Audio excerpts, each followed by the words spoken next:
Bayangkan ribuan ksatria berpakaian zirah lengkap, pedang terhunus, melangkah dalam hiruk-pikuk pekikan perang. Di hadapan mereka debu padang pasir Palestina terangkat oleh derap pasukan muslim yang siap menghadang. Perang salib yang kerap dilukiskan sebagai perjuangan religius untuk merebut kembali tanah suci menyimpan kisah yang lebih kelam. Apa yang sebenarnya dipertaruhkan? Iman atau ambisi kekuasaan? Awal yang membakar dunia pada tahun 1095, Paus Urbanus II menyerukan perang yang ia sebut suci. Dengan lantang, ia menggambarkan penderitaan umat Kristen di bawah pemerintahan Muslim dan meminta para bangsawan Eropa untuk mengangkat senjata. Namun di balik retorika religius, tersembunyi kepentingan politis yang lebih besar. Gereja Katolik ingin memperkuat cengkeramannya di Eropa, mengatasi ancaman kekuasaan Bizantium, dan mengalihkan energi kaum bangsawan yang gemar berperang ke medan jauh. Di sisi lain, kekhalifahan Islam yang pernah jaya mulai retak oleh persaingan internal.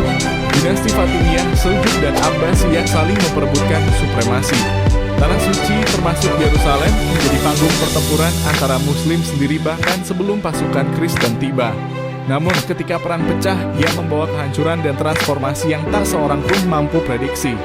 Perebutan tanah suci atau dominasi politik. Perang salib pertama berhasil merebut Yerusalem pada tahun 1099 dengan cara yang mengerikan. Darah mengalir di jalanan kota dan baik Muslim maupun Yahudi dibantai tanpa ampun. Namun, kemenangan ini bukanlah akhir.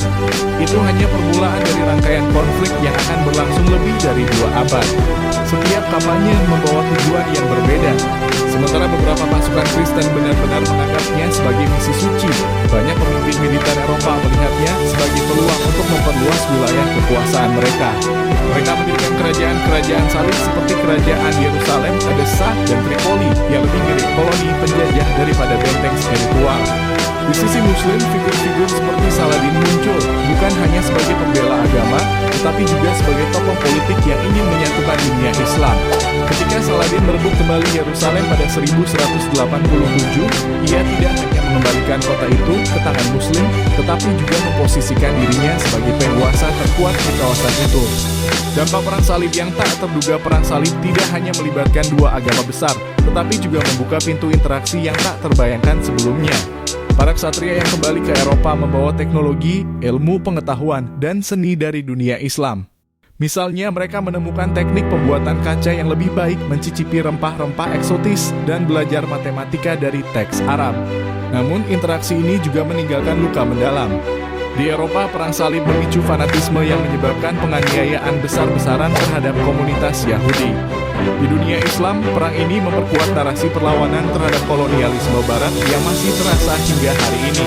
Ironisnya, banyak pemimpin Eropa dan Muslim akhirnya menyadari bahwa perang lebih menguras kekayaan dan tenaga daripada menghasilkan keuntungan. Raja Inggris Richard de Lionheart dan Saladin bahkan mencapai kesepakatan damai pada Perang Salib ketiga, memperbolehkan umat Kristen mengunjungi Yerusalem tanpa gangguan. Twist yang mengejutkan, namun Perang Salib yang paling mengejutkan justru terjadi bukan di Tanah Suci, tetapi di Konstantinopel. Pada tahun 1204, Perang Salib keempat berbelok arah. Alih-alih melawan Muslim, pasukan Kristen menyerang sesama Kristen di Kekaisaran Bizantium. Kota Konstantinopel dijarah habis-habisan, gereja-gereja dihancurkan, dan relik-relik suci dijarah. Apa yang terjadi? Kekuasaan dan harta telah mengambil alih narasi suci perang ini. Kejatuhan Bizantium membuka jalan bagi invasi Ottoman di abad berikutnya, mengubah peta dunia selama berabad-abad. Perang salib yang dimulai dengan klaim kesucian, pada akhirnya menunjukkan wajah manusia yang penuh ambisi. Apa yang disebut sebagai perang iman ternyata lebih sering menjadi topeng untuk perebutan kekuasaan. Dan hingga kini bekas luka konflik ini masih terasa dalam hubungan antara dunia Barat dan dunia Islam. Mungkin pertanyaan yang lebih relevan bukanlah siapa yang